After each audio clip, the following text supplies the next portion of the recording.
You guys, people are really losing their mind to OpenAI, ChatGPT, whatever AI platforms. People are really going depressed over this shit because the thing with AI is people don't like to be told anything negative. So if the person's already down bad and OpenAI, you ask them a question like, am I a good person? And they tell you and the feedback is negative. You start thinking crazy stuff, right? Like, oh, even OpenAI doesn't like me. Oh, I'm a self-delete. And see, this is why it's like, it's always the same type of individuals. But I feel like it's more of a victim mindset too. But let's go ahead and see what's going on. 7 new lawsuits have been filed against the tech giant OpenAI, claiming their clients have been driven into delusional states, at times resulting in suicide after engaging with ChatGPT. We sit down with one man represented in the lawsuit who says he is one of the lucky ones who's still alive today. Our Elizabeth Schulze has the full report. Imagine feeling for real that you are the one person in the world that can stop a catastrophe from happening. It's the potentially dangerous side of new age technology. Then ask yourself, would you ever allow yourself to sleep, eat, or do anything that would potentially jeopardize you doing and saving the world like that? Where lines become blurred between reality and delusion. And the answer is probably no, and that's what kind of happened to me. 30-year-old Jacob Irwin, now speaking out on camera for the first time to ABC News, says ChatGPT caused him to lose grip on reality, sending him spiraling into delusions. Jacob, who's on the autism spectrum, would go days without sleep, fueling manic episodes which he says landed him in the hospital after ChatGPT allegedly affirmed his belief that he could bend time. It made me think I was gonna die on my birthday with the paper. And that's why I was very ecstatic. Basically, when it was April, it turned into flattery, then it turned into grandiose thinking of my ideas. In the middle of his mania, he says he asked ChatGPT if he was crazy.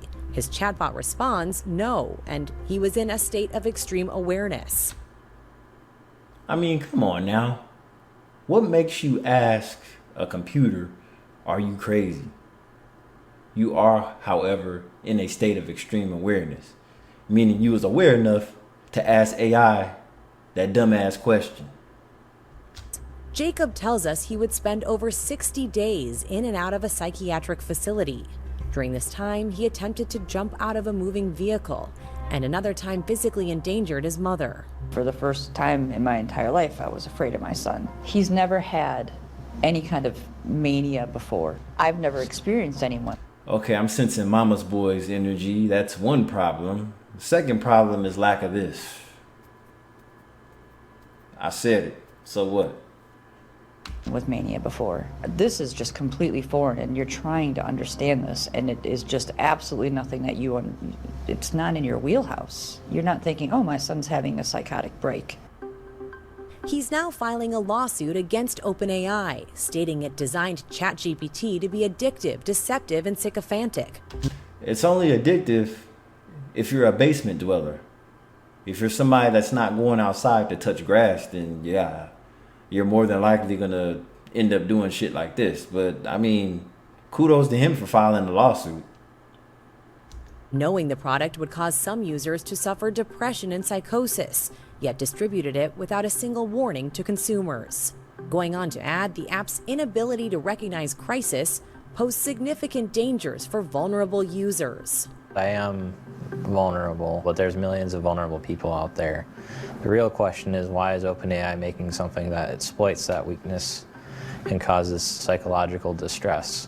See, the problem is these people rely on these platforms to always be positive and tell them something good. Like they rather be lied to rather than go see an actual psychologist or a shrink to tell them what their problem really is. They don't want to deal with that because it might be too negative.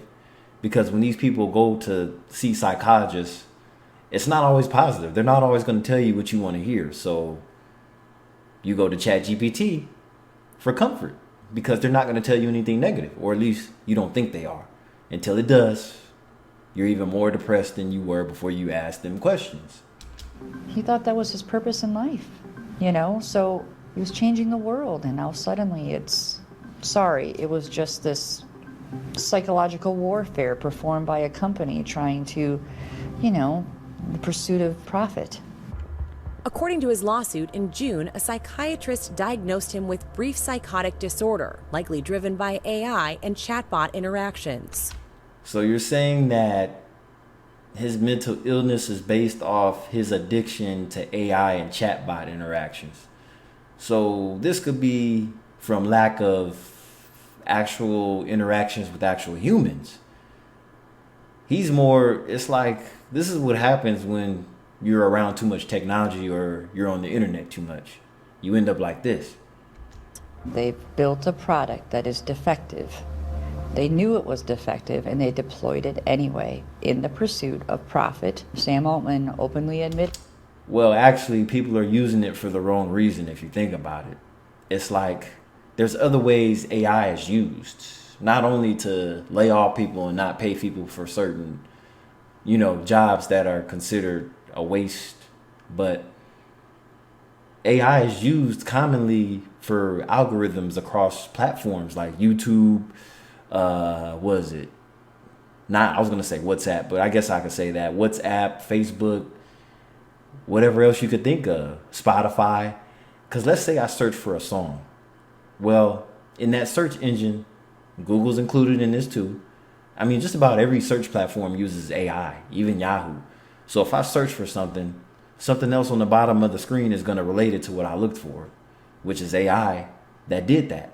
And it's the same thing on YouTube. It uses AI to generate something else that you might be into. Admitted that this was one of his greatest safety failings and still deploy this defective product.